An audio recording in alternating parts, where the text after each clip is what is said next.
The scent of blood filled the air, my blood, as I stumbled through the snow, each step a prayer I didn't believe would be answered. My legs gave out beneath me, and I collapsed face first into the frozen ground, the cold seeping through my torn dress like 1,000 knives. Behind me, I could still hear their laughter echoing through the trees, the sound of my pack, my former pack, celebrating my rejection like it was some kind of victory. Marcus's voice rang clearest of all, sharp and merciless. Weakness has no place in my pack. Let the forest claim what I will not. I tried to push myself up, but my arms trembled and failed. The wound in my side burned, a parting gift from one of the enforcers who'd dragged me to the border. Just making sure you don't come crawling back, he sneered before kicking me across the territorial line. The claiming ceremony was supposed to be the most important night of an Omega's life. It was supposed to be magical. Instead, it had been my execution. Welcome, besties, my amazing family. I'm so happy to have you here once again. If you're new to the channel, don't forget to hit that subscribe button and turn on notifications so you never miss any of our powerful stories. And please take a quick second to like this video, drop a comment, and share it with someone who loves emotional stories. It really helps the channel grow and boosts our community. Now get comfortable, because today's story is intense. Let's dive right in. Rebekah had known from the moment she walked into the ceremonial hall that something was wrong. The other Omegas were dressed in flowing white gowns, their hair adorned with moonflowers and silver ribbons. They looked like brides preparing for the most important moment of their lives. Rebekah wore a simple cream dress she'd borrowed from one of the pack seamstresses, the only one who'd shown her any kindness in the last year. The fabric was clean but worn, and it hung loosely on her thin frame. She kept her head down as she entered, trying to make herself invisible among the other unmated Omegas. But invisibility had never been her gift.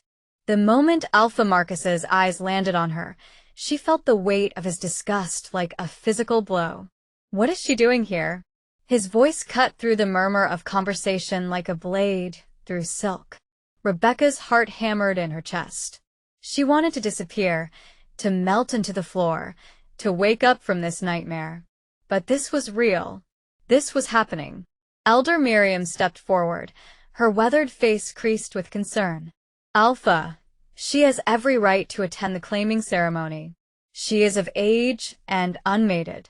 The old laws. The old laws were written when we had standards, Marcus interrupted, his lip curling in contempt. Look at her, Miriam. Look at what you're asking me to consider. Every eye in the hall turned to Rebekah. She felt their gazes like brands on her skin, burning over every scar, every imperfection, every mark of the abuse she'd endured. Her hands instinctively moved to cover the worst of the scars on her arms, the ones from when she'd been thrown into the thorn bushes for being too slow during training. The ones from when she'd been locked in the punishment shed for 3 days without food because she'd dared to speak without permission. She's damaged goods, Luna, Marcus's chosen mate, said from her position beside his throne. Her perfect features were twisted in an expression of theatrical disgust. Broken, weak, scarred inside and out. What kind of message would it send to claim an Omega like that? A message of compassion? Rebekah whispered before she could stop herself. The hall fell silent. Marcus rose slowly from his seat, and Rebekah immediately regretted speaking. His eyes blazed with fury as he descended the steps of the dais, each footfall echoing like a death knell. Compassion.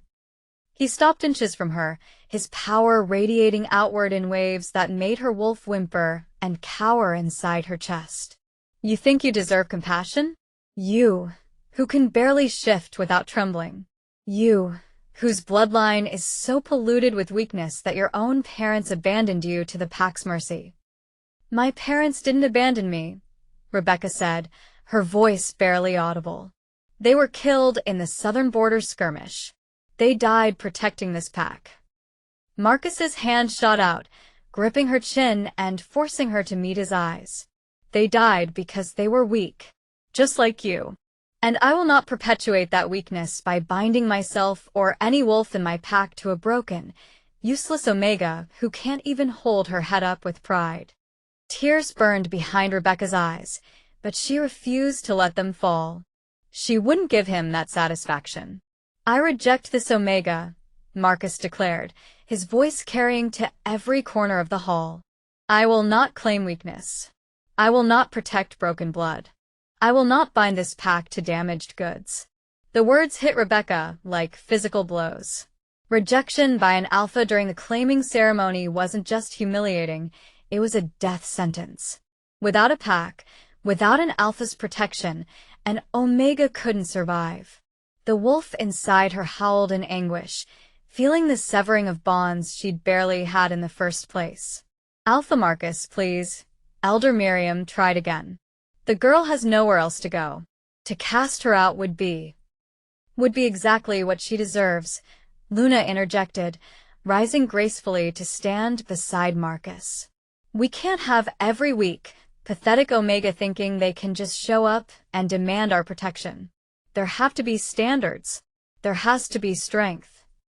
Marcus released Rebekah's chin with a contemptuous shove that sent her stumbling backward. Remove her from Packlands. Before sunrise. If she's still within our borders after dawn, the enforcers have my permission to ensure she never crosses them again. Two massive wolves in human form stepped forward, pack enforcers whose loyalty to Marcus was absolute. Rebekah recognized them both. Garrett, who'd once broken her wrist for spilling soup during a pack dinner, and Thomas, who'd laughed while she'd shivered in the punishment shed. No, please, Rebekah heard herself say, hating the desperation in her voice. I'll stay out of the way. I'll work harder. I'll prove I'm not weak. Please don't send me out there alone. You already are alone, Marcus said coldly. You've always been alone. We're just making it official. The enforcers grabbed her arms, their grips bruising even through her sleeves. They dragged her toward the door while the other Omegas watched in horrified silence. None of them would speak up. None of them would risk Marcus's wrath to defend her. She was a cautionary tale now, a reminder of what happened when you weren't strong enough, pretty enough, perfect enough. The last thing Rebekah saw before they hauled her out of the hall was Luna whispering something in Marcus's ear, both of them smiling. The journey to the border was a blur of pain and humiliation. Garrett and Thomas didn't bother being gentle.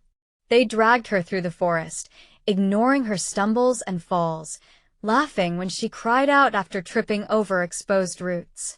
By the time they reached the territorial markers, ancient stones carved with the pack symbols, Rebekah's dress was torn, her hands were bleeding, and her body ached from being thrown around like a rag doll. This is where you get off, Garrett said, throwing her to the ground at the base of one of the marker stones.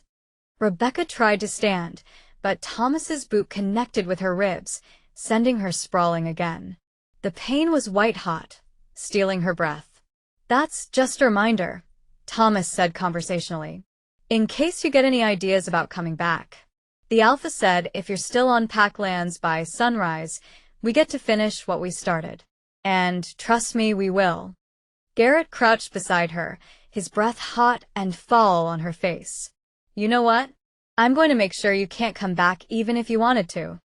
Before she could process what he meant, his clawed hand slashed across her side, ripping through fabric and flesh. Rebekah screamed, the sound echoing through the empty forest. Blood poured hot and fast from the wound, soaking through her dress. Now you'll bleed nice and slow, Garrett said with satisfaction. The scent will attract predators. Won't take long for something to find you out here. Consider it a mercy, faster than freezing to death. They left her there, their laughter fading into the darkness as they headed back toward Packlands. Rebekah pressed her hand against the wound, feeling the warm stickiness of her own blood. Her wolf was whimpering, too weak from the rejection and the injury to do anything but curl up in defeat inside her mind. She had to move.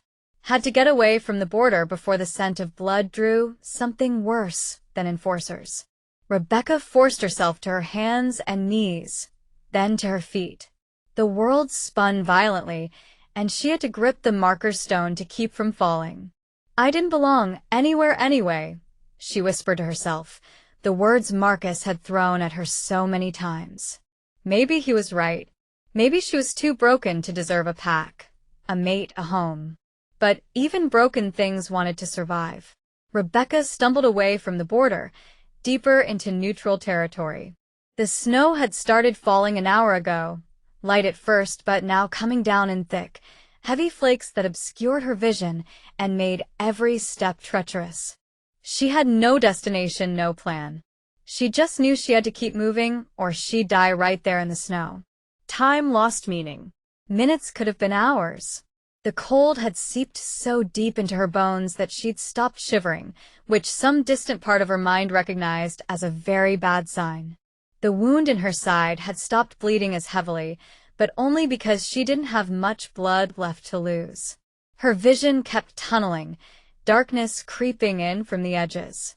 When her legs finally gave out completely, Rebekah didn't try to get back up. She was so tired, so cold. The snow beneath her almost felt warm now, soft like a blanket. She could just rest here for a minute. Just close her eyes for a moment. Not like this, her wolf whispered weakly. Please. Not like this. But what other choice did they have? Rebekah's eyes drifted closed. The last thing she was aware of was the strange thought that dying alone in the snow was somehow peaceful. Better than living in a pack that saw her as nothing more than a burden to be discarded. Then there was nothing. The smell of smoke and cedar pulled Rebekah back from the darkness. She tried to open her eyes, but they felt weighted, heavy. Her whole body ached with a deep, throbbing pain that told her she was still alive. Unfortunately, easy. The voice was male, deep and calm. You're safe. Don't try to move yet. Safe. The word was laughable. Rebekah forced her eyes open despite the effort it took. She was lying on something soft, a bed, covered in thick furs that smelled of pine and something else, something wild and clean. The room around her was built of smooth stone and dark wood, warm firelight dancing across the walls from a massive hearth. Where? Her voice came out as barely a croak. My home, the voice answered. A face came into view, leaning over her with an expression of careful concern. The man was striking in a way that made her breath catch, strong features, dark hair that fell across his forehead, and eyes that were an unusual amber gold color. But it was the power radiating from him that made her wolf stir with cautious interest. This wasn't just any wolf. This was an alpha. Panic flooded through her. Rebekah tried to sit up, tried to scramble away, but her body wouldn't cooperate. Pain lanced through her side, and she gasped. I said easy, the man repeated, placing a gentle hand on her shoulder to keep her from moving. Your wound was deep. I've cleaned and stitched it, but you'll tear it open if you're not careful. Who are you? Rebekah managed, her heart racing. What pack? My name is Ivan, he said, settling into a chair beside the bed. And technically, I have no pack. I'm what they call a rogue alpha. I left my birth pack years ago and claimed this territory as my own. A rogue alpha. That should have terrified her. Rogues were dangerous, unpredictable, and violent. They were wolves who'd been exiled or had abandoned their packs, living outside the normal pack structure. They were everything young wolves were warned about. But Ivan didn't look violent. He looked concerned, patient, like he actually cared whether she lived or died. Why? Rebekah asked. Why did I leave my pack? Ivan's mouth quirked in something that wasn't quite a smile. That's a long story. Why did I bring you here? Because I found you dying in the snow about a mile from my border, and leaving you there didn't seem like an option. You should have left me, Rebekah whispered. I'm not worth saving. Ivan's expression shifted, something hard entering his eyes. Who told you that? Rebekah turned her face away, unable to meet his gaze. Everyone. My pack. My alpha. They rejected me at the claiming ceremony. Cast me out. I'm broken. Damaged. Weak. They were very clear about all my faults. She heard Ivan stand, and heard him move across the room. For a moment, she thought he was leaving, that he'd realized she wasn't worth his time either. But then she heard the clink of glass and liquid being poured. He returned with a cup of water, helping her sit up enough to drink without choking. The water was cool and clean, soothing her raw throat. She drank greedily, not realizing how thirsty she'd been. Your former pack, Ivan said carefully. They're Marcus's wolves, aren't they? The Crescent Moon pack. Rebekah nodded, confused. How did you know? Because I know Marcus, Ivan said, and there was an edge to his voice now. I know his reputation. I know what he values and what he discards. And I know that his judgment is often worthless. He's an alpha, Rebekah said reflexively. Alphas don't make worthless judgments. Some do, Ivan countered. Marcus is one of them. He values appearance over substance, power over compassion, fear over respect. His pack is strong because he's ruthless, not because he's a good leader. You can't say that, Rebekah said, shocked despite herself. Speaking against an alpha like that. I can say whatever I want, Ivan interrupted. I'm not part of his pack. I don't bow to his authority, and neither do you anymore. The words hit her like a punch. He was right. She wasn't part of Marcus's pack anymore. She'd been rejected, cast out, left to die. She had no alpha, no pack, no home. The realization must have shown on her face because Ivan's expression softened. I'm sorry. I shouldn't have been so blunt. You're still recovering. No, Rebekah said quietly. You're right. I don't know what I am now. Without a pack, without an alpha, you're still you, Ivan said simply. Still a wolf. Still alive. Still worthy of respect and care, regardless of what some cruel bastard declared in front of an audience. Rebekah felt tears burning behind her eyes again. She'd cried so much in the last day or days. How long had she been unconscious? How long have I been here? She asked. 2 days, Ivan answered. You were in bad shape when I found you. Severe blood loss, hypothermia, infection starting in that wound. Your wolf was barely present. I wasn't sure you'd make it through the first night. 2 days. She'd been unconscious for 2 days, and this stranger, this rogue alpha, had taken care of her the entire time. Had cleaned her wounds, kept her warm, sat beside her while she fought for her life. Why? The question came out as barely a whisper. Why would you do that for me? Ivan was quiet for a long moment, his amber eyes studying her with an intensity that should have been uncomfortable but somehow wasn't. Because everyone deserves a chance to survive. Because I've seen what happens when wolves are cast out and left to die, and I've never been able to just walk past it. And because... He paused. Because there's something about you. Something your former alpha was too blind to see. What could you possibly see in me? Rebekah asked bitterly. I'm everything Marcus said I was. Weak. Broken. Scarred. You survived, Ivan said firmly. You survived years of abuse in that pack. You survived a brutal rejection. You survived being thrown out into a snowstorm with a fatal wound. You survived 2 days of fever and infection that would have killed a weaker wolf. That's not a weakness. That's incredible strength. Rebekah shook her head, but she couldn't find words to argue. She'd never thought of survival as strength. She'd always thought of it as just existing. Enduring. Making it through one more day. Rest, Ivan said, standing and adjusting the furs around her. You need more sleep. Your body is still healing. Wait, Rebekah said as he turned to leave. Why are you really doing this? There has to be a reason. You don't even know me. Ivan paused at the door, looking back at her with an expression she couldn't quite read. Maybe I just wanted to be the kind of alpha Marcus could never be. Maybe I wanted to prove that power doesn't have to be cruel. Or maybe, he smiled slightly. Maybe I just couldn't leave someone to die in the snow. Get some rest, Rebekah. We can talk more when you're stronger. He knew her name. She hadn't told him her name. How did you? You talked in your sleep, Ivan said. Quite a bit, actually. Nightmares, mostly.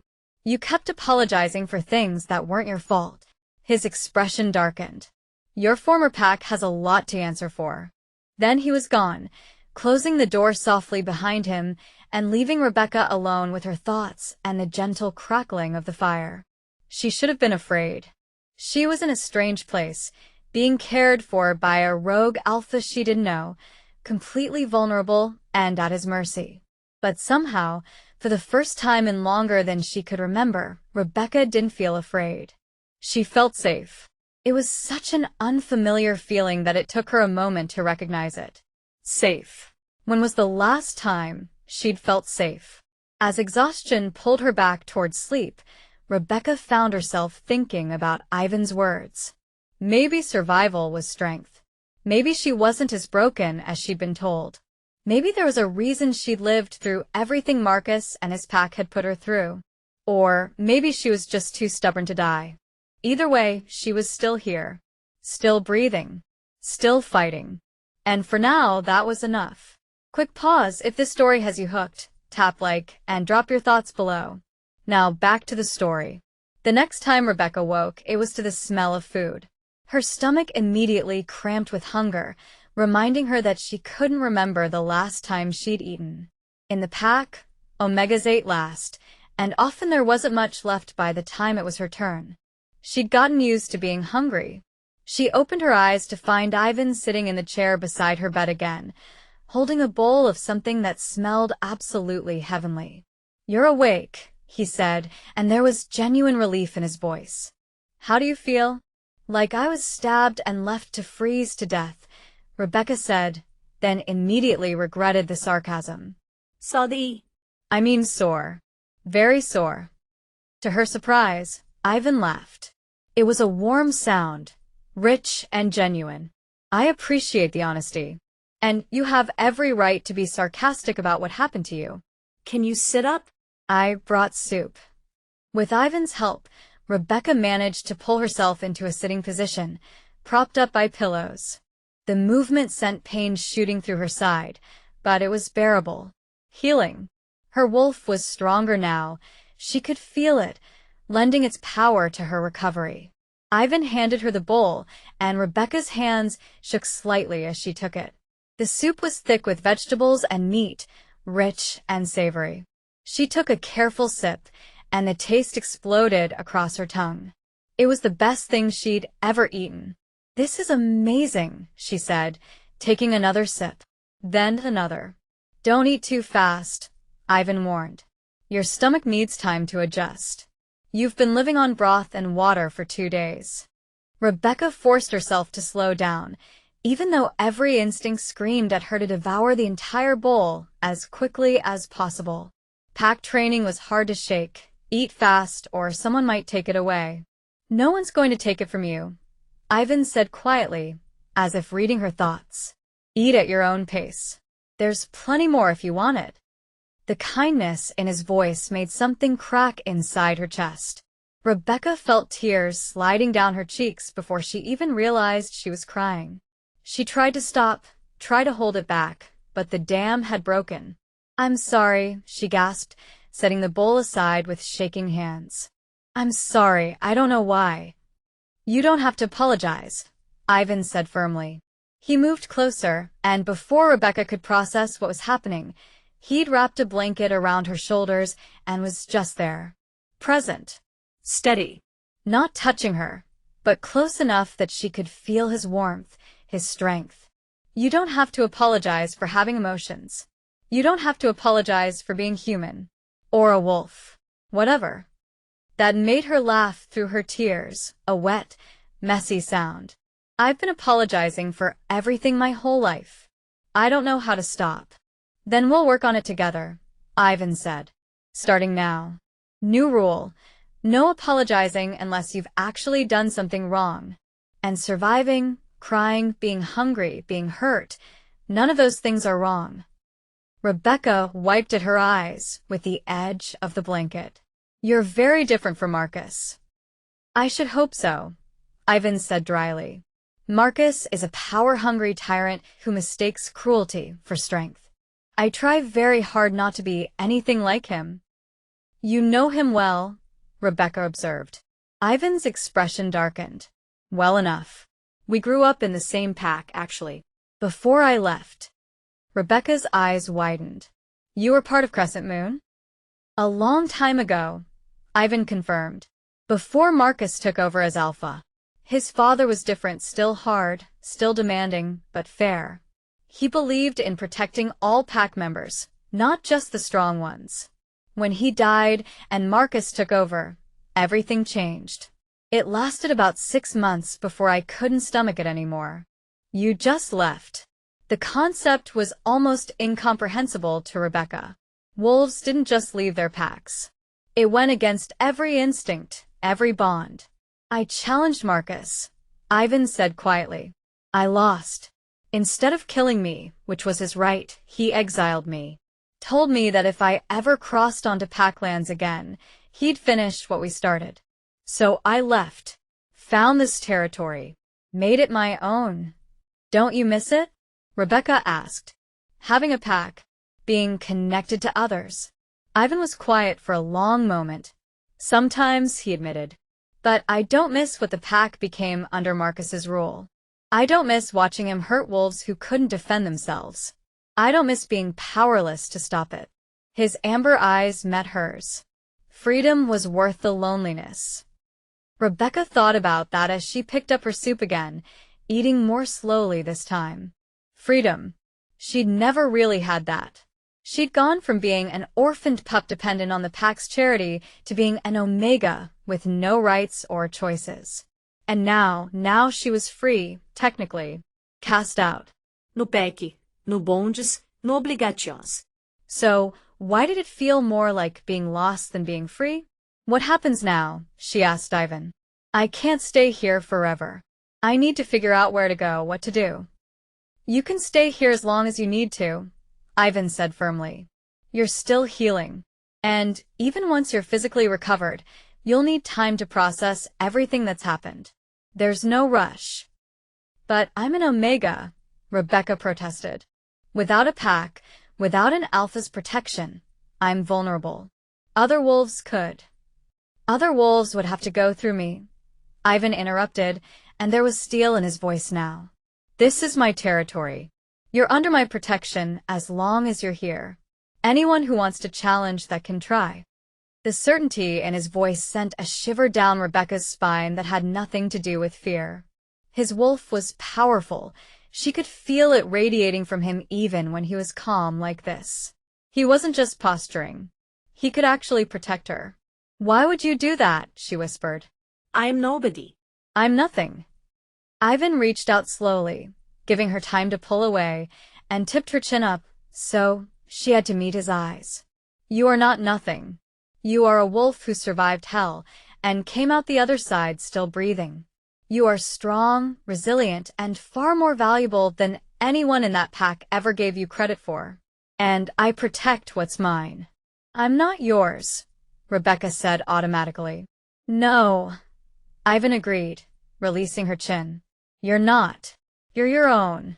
But while you're in my territory, while you're healing under my roof, you have my protection, whether you want it or not. Rebekah didn't know what to say to that. She'd never had anyone offer to protect her without expecting something in return. In the pack, protection came with strings, obedience, service, submission. Every kindness had a price. What do you want from me? She asked bluntly. Ivan tilted his head, considering. Right now? I want you to finish your soup and get more rest. Long term? I want you to heal. To remember that you're worth more than what Marcus made you believe.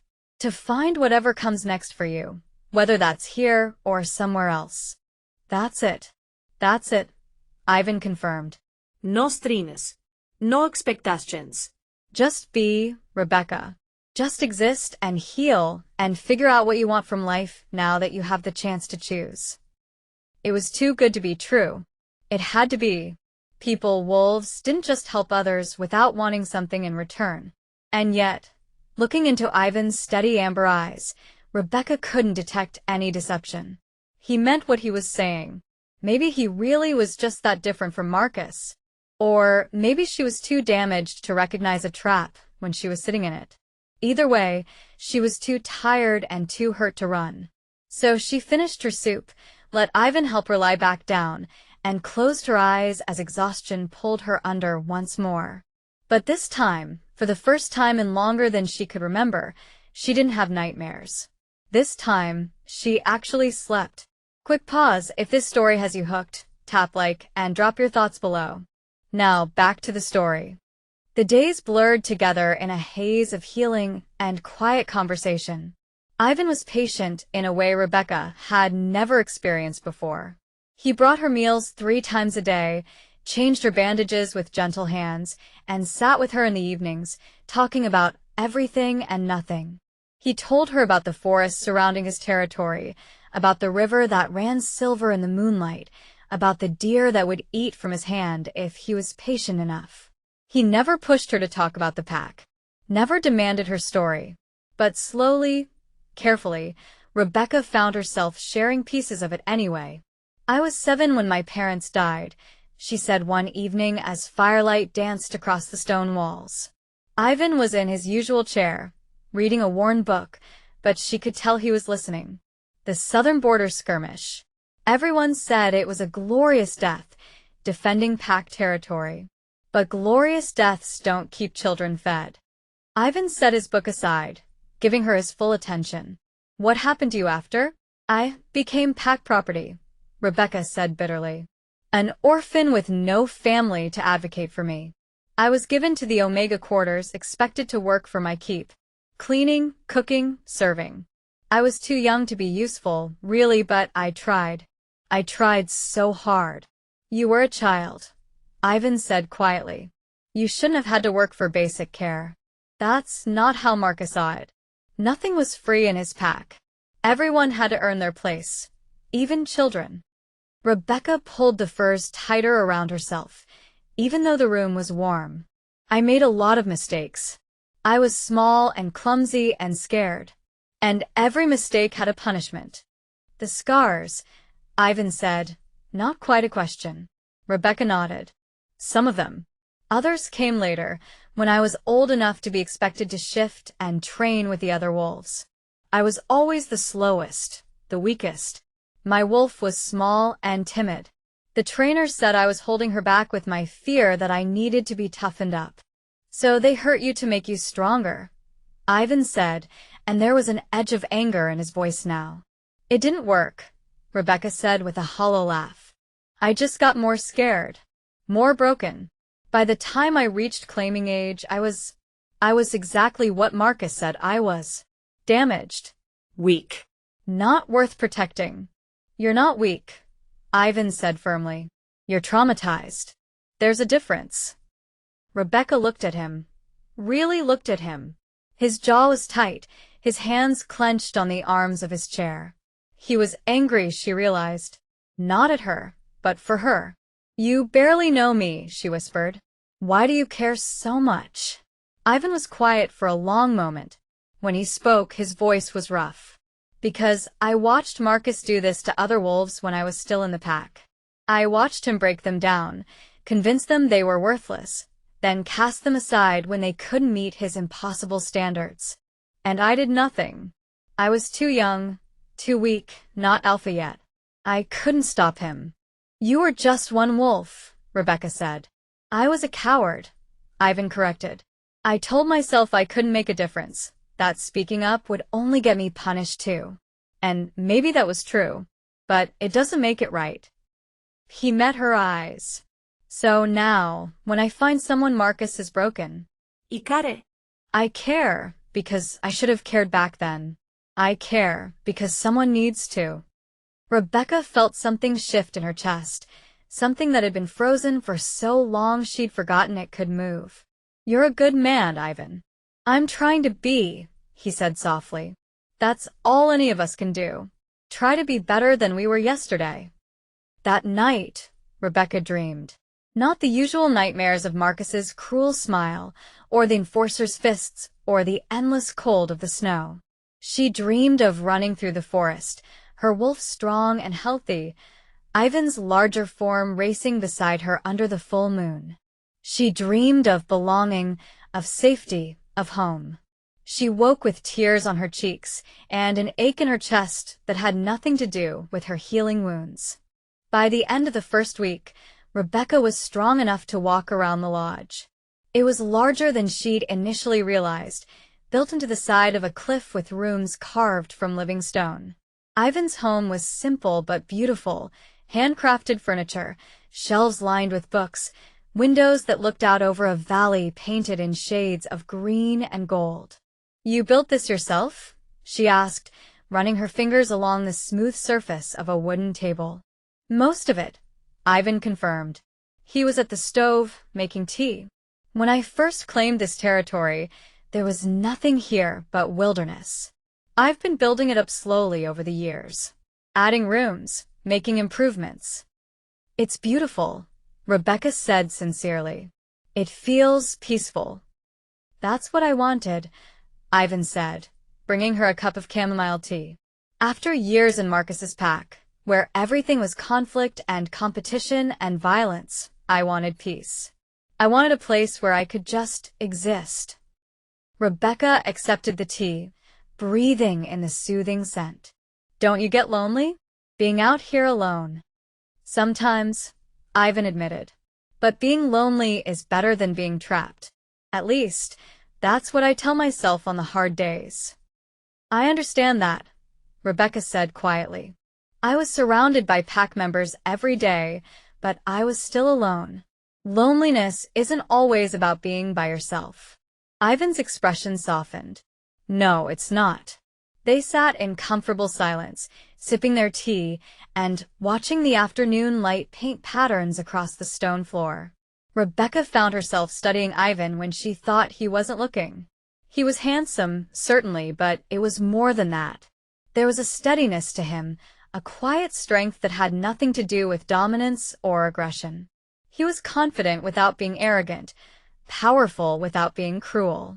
He was everything an alpha should be. Can I ask you something? Rebekah said suddenly. Anything. Why didn't you just start your own pack? You're an alpha. You're strong. Wolves would follow you if you wanted them to. Ivan was quiet for a moment, considering his answer. Because I don't trust myself not to become what I ran from, he said finally. Pack dynamics, the alpha-omega hierarchy, the power structures, they can corrupt even good intentions. I've seen it happen. I've felt the pull of it myself. You think you'd become like Marcus? Rebekah couldn't keep the disbelief from her voice. I think anyone can become like Marcus if they're not careful, Ivan said. Power is seductive. The ability to command, to control, to have others submit to your will, it feels good.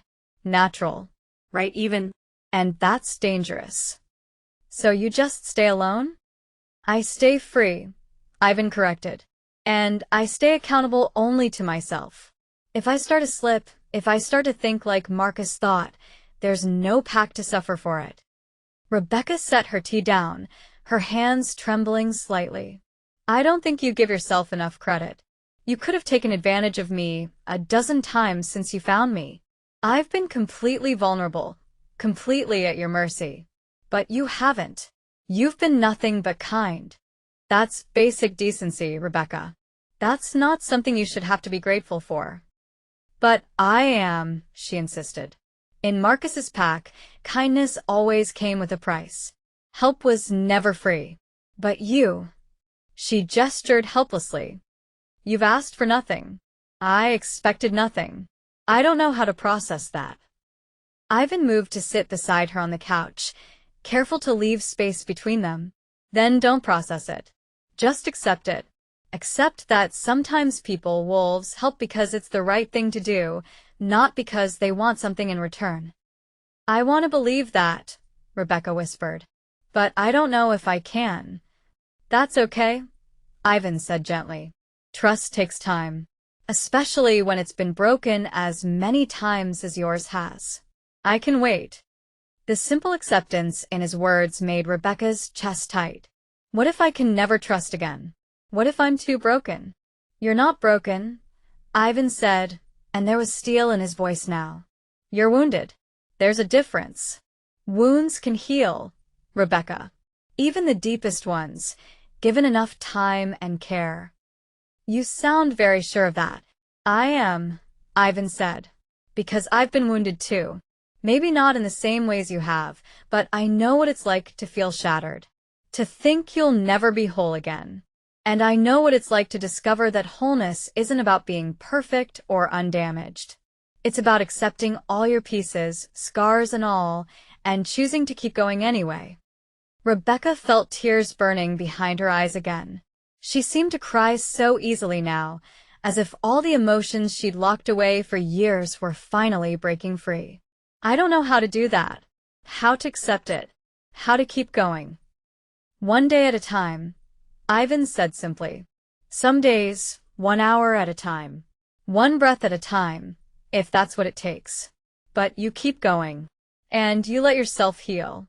And eventually, you might find that the scars tell a story you're not ashamed of anymore. A story of survival, Rebekah said, echoing his earlier words. Exactly, Ivan confirmed. A story of strength.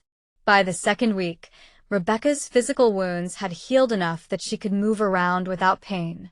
Her wolf was stronger too, no longer cowering and whimpering but curious, alert, eager to emerge and run.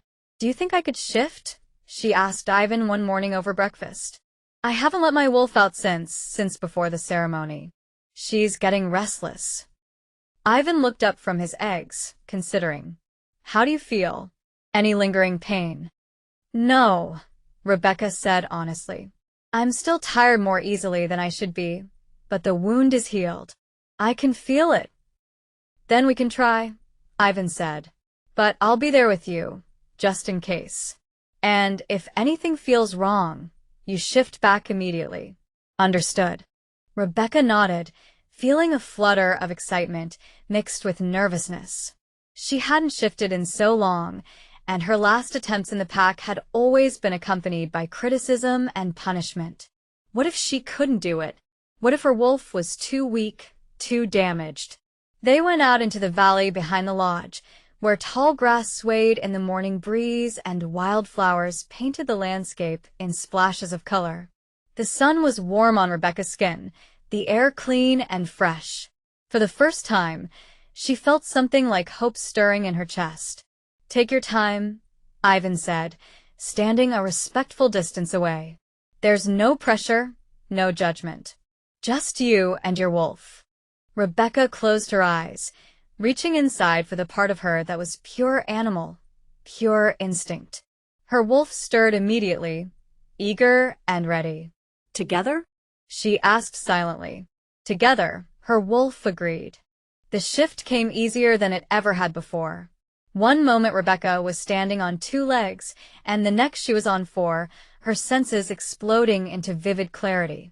She could smell everything, the wildflowers, the morning dew, the scent of prey animals in the distance, and Ivan's distinct smell of cedar and snow and something uniquely him. She looked down at her paws, then back at her body. Her wolf was small, as always, but she didn't look weak anymore. Her fur was glossy, her muscles lean and strong beneath it. She felt good. A larger wolf appeared beside her.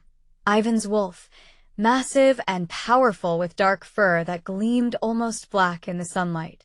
His amber eyes regarded her with warmth and approval. You're beautiful, his voice echoed in her mind, the alpha-omega mental link that allowed wolves to communicate in their shifted forms. Rebekah startled at the compliment, then felt a rush of pleasure that made her duck her head shyly. Thank you. How do you feel? Ivan asked. Strong, Rebekah answered, surprised to find it was true. I feel strong. Good, Ivan said. Then let's run. He took off across the valley, and Rebekah followed without thinking. The joy of running, of feeling the ground beneath her paws and the wind in her fur, was intoxicating. She'd forgotten how good it could feel to be a wolf, to be free and wild and alive. Ivan matched his pace to hers, never running too far ahead, occasionally circling back to run beside her. There was no competition, no pressure to be faster or stronger or better. They were just two wolves running through the morning, chasing the simple pleasure of movement. When they finally stopped beside a crystal-clear stream, both panting and happy, Rebekah's wolf was practically glowing with contentment. She'd never felt like this before, exhausted but exhilarated, tired but strong. "This is what running should feel like," Ivan said, settling beside the stream to drink. "Not a punishment or a test. Just joy." "I'd forgotten," Rebekah admitted, lapping at the cool water. "In the pack, everything was always a competition. I was always trying to prove I wasn't the weakest, trying not to come in last. It was never about enjoyment." "That's not how it should be," Ivan said firmly. "Running, hunting, shifting, these should be celebrations of what we are, not weapons to hurt each other with." Rebekah looked at him, at his powerful form relaxed and at ease beside the stream. "How are you real?" she asked softly. "How are you this kind, this patient, this perfect?" Ivan's wolf made a sound that might have been a laugh. "I'm not perfect. I'm flawed and scared, and sometimes I make mistakes. But I try to be better. I try to be the kind of alpha I wish I'd had when I was young and lost and hurting." "You would have been an amazing pack alpha," Rebekah said. "Maybe," Ivan said. "Or maybe the power would have corrupted me eventually. We'll never know. But I know I'm a decent solitary alpha. That's enough." They stayed by the stream for a while longer, enjoying the morning and each other's company. When they finally shifted back to human form, Rebekah quickly wrapped herself in the dress Ivan had thoughtfully brought. She felt lighter than she had in years. "Thank you," she said as they walked back to the lodge. "For this. For everything." "You don't have to thank me," Ivan said. "But you're welcome." That afternoon, as Rebekah was helping Ivan prepare dinner, something she'd insisted on despite his protests that she was still recovering, a howl echoed through the valley. Both of them froze. "What was that?" Rebekah asked, fear immediately flooding through her. Ivan's expression had gone cold and hard. "That's a challenge howl. Someone's at my border, demanding entry." "Marcus," Rebekah whispered, her blood turning to ice. "Maybe," Ivan said grimly. "Or someone he sent. Either way, I need to go deal with this. You stay here." "No," Rebekah said immediately. "If it's Marcus, if he's come for me, then he'll have to go through me," Ivan interrupted. "And that's not going to happen. Stay here, Rebekah. Lock the door. Don't come out until I come back." "Ivan." He turned to her, and the look in his eyes made her breath catch. "I will not let him take you. I will not let him hurt you. But I need to know you're safe here while I deal with this. Please." Rebekah wanted to argue, wanted to insist she could help or at least face Marcus herself. But the truth was she was terrified. The thought of seeing Marcus again, of hearing his cruel voice and seeing his contemptuous expression, made her want to hide like a child. "Be careful," she whispered. Ivan's expression softened slightly. "Always." Then he was gone, shifting mid-stride as he ran toward the border, his dark wolf disappearing into the trees. Rebekah did as he asked, locking the heavy wooden door and moving away from the windows. She paced the main room like a caged animal, her wolf agitated and anxious. Every instinct screamed at her to run, to hide, to get as far away as possible before Marcus found her. But another part of her, a newer, smaller part that Ivan had nurtured with his kindness and patience, wanted to stay, wanted to trust that Ivan would protect her, wanted to believe she deserved that protection. The minutes dragged by like hours. Rebekah pressed her ear to the door, trying to hear anything from outside, but the lodge was too well built. The stone walls blocked all sound. Then she heard it, the unmistakable sounds of a fight. Snarling, the impact of bodies colliding, the crack of wood breaking. Her heart hammered in her chest. Ivan was fighting someone. Multiple someones from the sound of it. She should stay inside. She'd promised. But what if Ivan needed help? What if Marcus had brought the whole pack? What if? The door shook with a massive impact, and Rebekah screamed, stumbling backward. Another impact, and she heard wood splintering. Someone was trying to break in. "I know you're in there, little Omega." A voice called through the door. Not Marcus. "Garrett. The Alpha wants a word. Better open up before we tear this pretty door off its hinges." Rebekah's blood ran cold. The enforcers. Marcus had sent the enforcers. "Go away," she shouted, hating how her voice shook. "You have no right to be here." Garrett laughed, cruel and mocking. "We have every right. You're pack property, sweetheart. Just because Marcus cast you out doesn't mean you're free. You still have his mark on you, still have pack bonds tying you to us. You belong to us." "No," Rebekah said, but her voice was barely a whisper. Another impact on the door, and this time the wood cracked visibly. They were going to break through. They were going to drag her back to the pack, back to Marcus, back to everything she'd escaped. No. No, she couldn't go back. She'd rather die. Rebekah ran to the kitchen, grabbing the largest knife she could find. Her hands shook as she held it, the blade catching the light. She wasn't a fighter. She'd never been trained properly, never been strong enough. But she wouldn't go quietly. She wouldn't make it easy for them. The door shattered inward in an explosion of splinters. Garrett stepped through, Thomas right behind him, both of them grinning like predators who'd corner their prey. "There you are," Garrett said, his eyes traveling over her in a way that made her skin crawl. "Looking better than when we left you in the snow.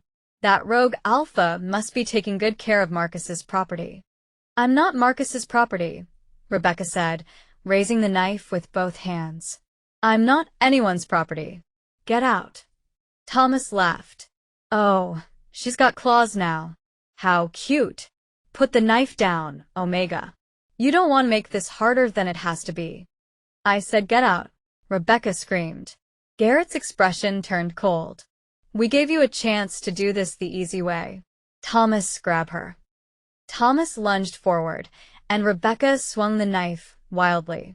She felt it connect, and heard Thomas curse as the blade sliced across his arm. But before she could pull back for another strike, Garrett was there, his hand closing around her wrist like an iron band. "Bad move," he growled, twisting until she cried out and dropped the knife. "Let her go." The voice was low, deadly, and absolutely arctic in its fury. Garrett and Thomas both froze. Rebekah looked toward the shattered doorway to see Ivan standing there, his human form covered in blood, though none of it seemed to be his. His amber eyes blazed with a rage so intense it seemed to fill the room. "I said," Ivan repeated, his voice dropping even lower, "let her go." "This doesn't concern you, rogue," Garrett said, but his grip on Rebekah's wrist loosened slightly. "We're just taking back what belongs to our Alpha." "She belongs to no one," Ivan said, and power rolled off him in waves that made Rebekah's knees weak. "Least of all Marcus. Now let her go, leave my territory, and maybe I'll let you leave with all your limbs intact." Thomas laughed nervously. "There's two of us and one of you, and we're pack. We're stronger together." "Are you?" Ivan asked, and there was something terrifying in his smile. "Shall we test that theory?" He moved so fast Rebekah barely saw it. One moment he was in the doorway, the next he had Thomas by the throat, lifting him off the ground with one hand. Thomas made a choking sound, his hands scrabbling uselessly at Ivan's iron grip. "Let me make something very clear," Ivan said, his voice conversational despite the violence of his actions. "Rebekah is under my protection. This is my territory. You came here uninvited, broke into my home, and attempted to abduct someone I've claimed sanctuary for. Any one of those things would be enough justification for me to kill you both. All three. He smiled again, and it was not a kind expression. That's just insulting. The Alpha will come for her, Garrett said, though his voice wavered. Marcus will bring the whole pack. You can't fight all of us. Let him try, Ivan said. He tossed Thomas aside like a rag doll, the enforcer crashing into the wall with a sickening thud. Then he turned his full attention to Garrett. Here's what's going to happen. You're going to go back to Marcus and deliver a message. Tell him that Rebekah is mine now. Tell him if he wants her, he'll have to go through me. And tell him. Ivan's smile widened, showing too many teeth. Tell him I've been waiting for an excuse to finish what we started all those years ago. Garrett released Rebekah's wrist and backed toward the door, his eyes wide. This isn't over. No, Ivan agreed. I don't imagine it is. But it will be. One way or another. Now get out of my territory before I change my mind about letting you leave. Garrett grabbed the semi-conscious Thomas and dragged him toward the door. They stumbled out into the darkening evening, and Rebekah heard their retreat through the forest. As soon as they were gone, Ivan turned to her, the rage draining from his expression replaced by concern. Are you hurt? Did they? I'm okay, Rebekah said, though she was shaking so hard she could barely stand. They didn't. You got here before they could. Her legs gave out. Ivan caught her before she could hit the floor, lifting her gently and carrying her to the couch. He set her down carefully, then knelt in front of her, his hands hovering as if he wanted to touch her but wasn't sure if he should. I'm so sorry, he said roughly. I should have been faster. Should have anticipated Marcus would send enforcers. Should have.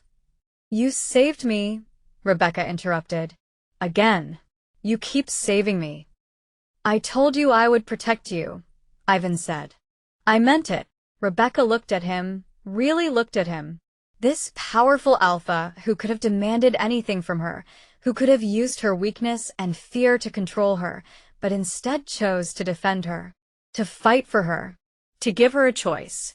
You said I was yours, she whispered. When you were talking to Garrett, you said I was yours now. Ivan's expression tightened. I did. I'm sorry, I shouldn't have claimed ownership like that. I was trying to send a message to Marcus in language he'd understand. But you're not mine. You're your own person. I didn't mean. What if I want to be? Rebekah interrupted. Ivan froze. What? What if I want to be yours? Rebekah repeated, her heart pounding. Not as property. Not as something owned. But as someone who chooses you. Someone who wants your protection and your kindness and your you. Rebekah, Ivan said carefully, you're still recovering. You're traumatized and vulnerable, and I won't take advantage of that. I won't let you make a decision like this when you're not thinking clearly. I am thinking clearly, Rebekah insisted. Maybe for the first time in my life. I know what I felt in Marcus's pack. Fear, pain, worthlessness. And I know what I feel here with you, safe, valued, cared for. I know the difference, Ivan. And I know what I want. Marcus will come for you, Ivan warned. You heard Garrett. This isn't over. If you stay here, if you choose this, you'll be caught in the middle of whatever conflict Marcus and I have been avoiding for years. Then let him come, Rebekah said, and she was surprised by the strength in her own voice. Let him try to take me back. I'm not going. I'm not his. I never was. Ivan's expression was torn between hope and concern. I can't ask you to put yourself in danger like that. I can't. You're not asking, Rebekah interrupted. I'm chosen. That's what you gave me, isn't it? The ability to choose? So I'm choosing you. I'm choosing to stay. I'm choosing to fight back instead of running. I'm choosing to believe that I'm worth protecting. Something shifted in Ivan's eyes, something warm and fierce and possessive. You are worth protecting, worth fighting for, worth everything. Then fight for me, Rebekah said softly. And let me fight for this too. For us. for whatever this could be. Ivan reached up slowly, giving her every chance to pull away, and cupped her face in his hands. "If we do this," he said quietly, "if you stay, if you choose me and I accept that choice, there's no going back. Marcus will see it as a declaration of war." "Good," Rebekah said, and meant it. "Let him. I'm done running. I'm done being afraid. I'm done letting him define what I'm worth." Ivan's thumb brushed across her cheek, gentle and reverent. "You're sure? Absolutely sure?" "I've never been more sure of anything in my life," Rebekah whispered. Ivan leaned in slowly, his eyes never leaving hers, giving her every opportunity to change her mind. When his lips finally met hers, it was gentle, tender, nothing like the brutal claiming kisses she'd witnessed in the pack. This was a question, an offering, a promise. Rebekah kissed him back, pouring everything she felt into it: gratitude, trust, hope, and something that felt dangerously close to love. When they finally pulled apart, both breathing hard, Ivan rested his forehead against hers. "I will protect you," he said fiercely. "I will fight for you, and I will show you every day that you made the right choice." "I know," Rebekah said, and realized she actually believed it. For the first time in her life, she felt like she was exactly where she was supposed to be. 3 days later, Marcus came. Rebekah woke to the sound of howling, not just one wolf, but dozens. The entire Crescent Moon pack had come to Ivan's border, and Marcus's distinctive alpha howl rose above the rest, demanding entry. Ivan was already awake, standing by the window and looking out at the forest with an expression of grim determination. "He brought everyone," he said quietly. "The whole pack." Rebekah felt fear clench in her stomach, but she pushed it down. "What do we do?" "We." Ivan turned to look at her. "There is no we in this. You stay here where it's safe. I'll go talk to him." "No," Rebekah said firmly. "This is about me. I'm not hiding." "Rebekah." "You said I had a choice," she interrupted. "You said I could choose my own path. Well, I choose to face him. I choose to stand up for myself. And I choose to do it with you." Ivan studied her for a long moment, then nodded slowly. "Together, then. But you stay behind me. If things go bad." "I know," Rebekah said. "I'll run. I promise." They dressed quickly and headed toward the border. As they walked through the forest, Rebekah could see wolves gathering in the trees, pack members watching, waiting. The air was thick with tension and the promise of violence. Marcus stood at the territorial marker, flanked by his enforcers and Luna. He looked exactly as Rebekah remembered: cold, cruel, every inch the powerful alpha. But for the first time, looking at him didn't fill her with terror. It filled her with anger. "Ivan," Marcus called out as they approached. "Still playing the noble rogue, I see. Hiding behind territorial law to keep what isn't yours." "Rebekah isn't anyone's to keep," Ivan replied calmly. "She's here by her own choice." Marcus's eyes found Rebekah, and his lip curled in disgust. "Choice? That broken little Omega doesn't know what choice is.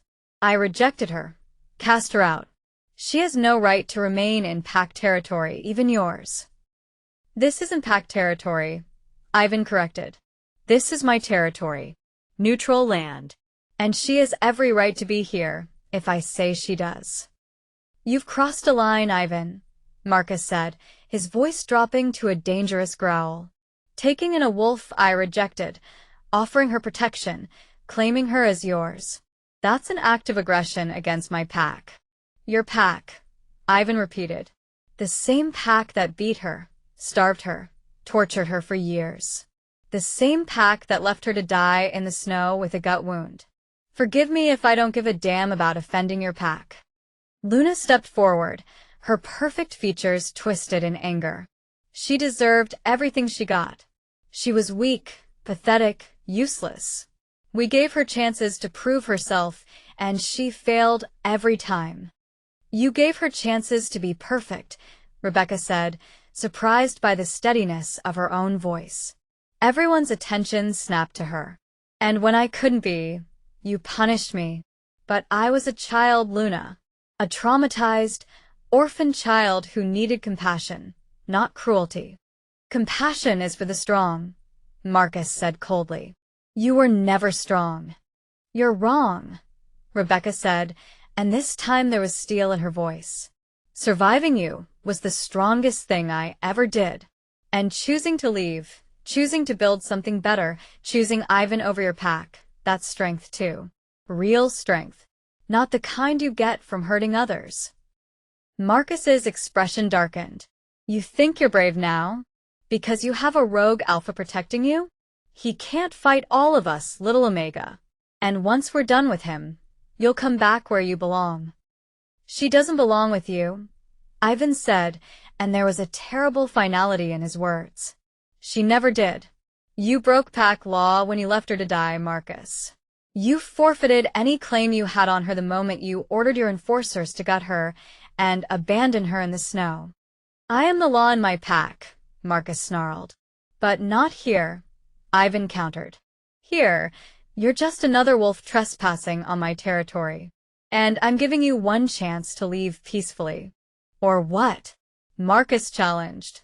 You'll fight me? You and what pack?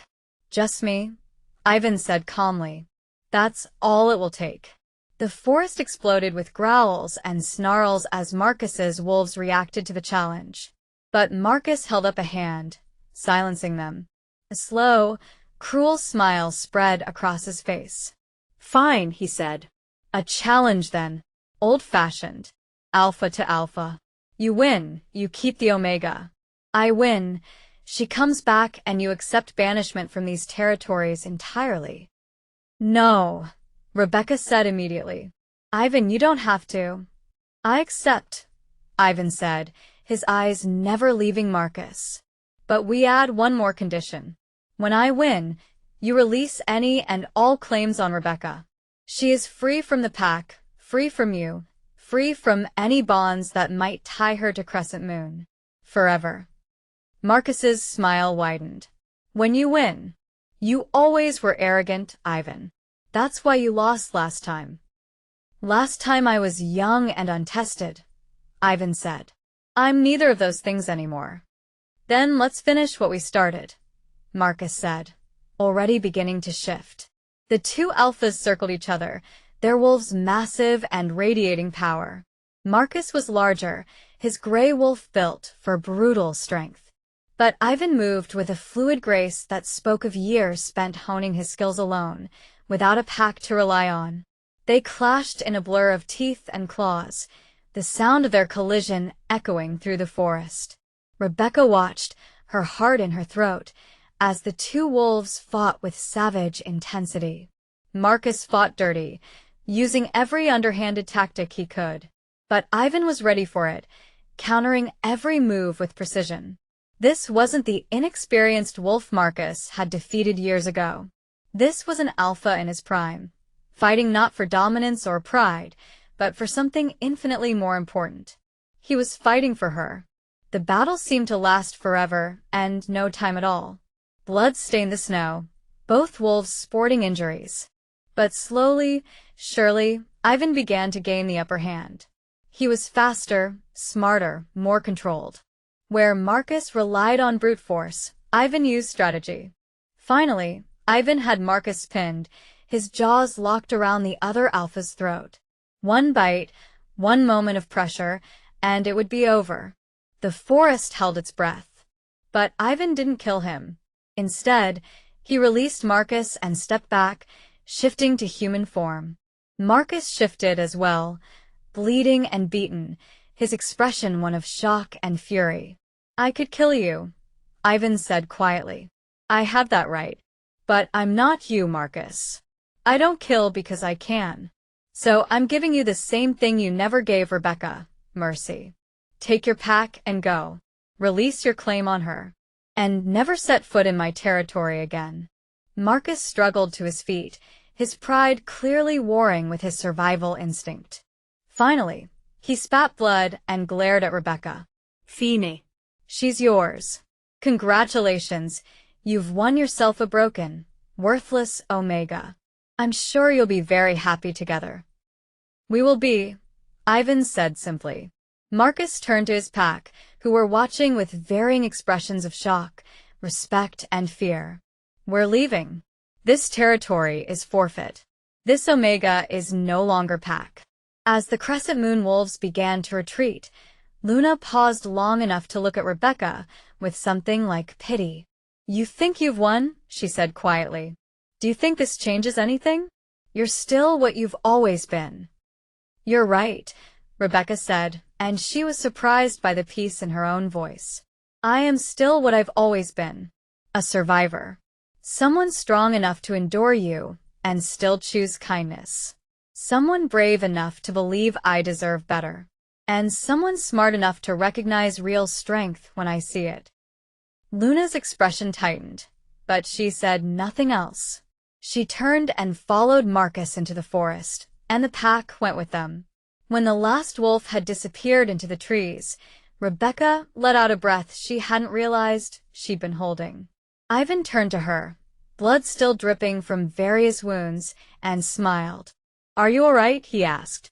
Rebekah laughed, the sound slightly hysterical. You just fought my former alpha, and you're asking if I'm all right? You're what matters, Ivan said simply. Rebekah crossed the distance between them and threw her arms around him, not caring about the blood or the injuries. Thank you, she whispered. Thank you for fighting for me, for choosing me, for seeing me as worth saving. Ivan held her carefully, mindful of his wounds. You were always worth saving. I just helped you see it. They stood there in the snow, two wolves who'd found each other against all odds, and Rebekah felt something she'd never felt before. She felt free. Come on, Ivan said eventually. Let's get back to the lodge. I need to clean these wounds, and you need to tell me what you want to do now. What do I want to do? Rebekah asked as they walked back through the forest. You're free now, Ivan said. Truly free. No pack bonds, no alphas claim. You can go anywhere, do anything. Start over somewhere new if you want. Rebekah stopped walking. Is that what you want? For me to leave? No, Ivan said immediately. I want you to stay. I want you here with me, building a life, building maybe even a pack of our own someday. But I want you to choose that. I want you to stay because you want to, not because you feel obligated. I choose you, Rebekah said, echoing her words from days before. I choose this. I choose us. Not because I have to, not because I'm afraid to be alone, but because this is where I want to be. With you. Ivan's smile was brilliant, transforming his whole face. Then stay. Stay, and let me show you what it means to be cherished instead of tolerated. To be celebrated instead of punished. To be loved instead of broken down. Loved, Rebekah whispered. Yes, Ivan said simply. Loved. Because that's what you are to me, Rebekah. And I know it's fast, and I know we've only known each other a short time, but I can't imagine my life without you in it anymore. Rebekah felt tears streaming down her face, but they were good tears. Happy tears. I love you too, she said. You gave me my life back. You gave me back. How could I not love you? Ivan cupped her face in his hands, mindless of the blood and dirt, and kissed her with a tenderness that made her heart ache. When they pulled apart, both were smiling. Welcome home, Ivan whispered. Home, Rebekah repeated, and the word had never sounded so beautiful. They walked back to the lodge hand in hand, ready to face whatever came next together. Behind them, the forest was quiet, peaceful. Ahead of them lay endless possibilities. For the first time in her life, Rebekah wasn't afraid of the future. She was ready to live it. You made it to the end, and that means you're truly part of the Werewolf fans. Thank you for your support. Like the video, drop your thoughts in the comments. I'll be replying as always, and stay subscribed because the next story is already waiting for you.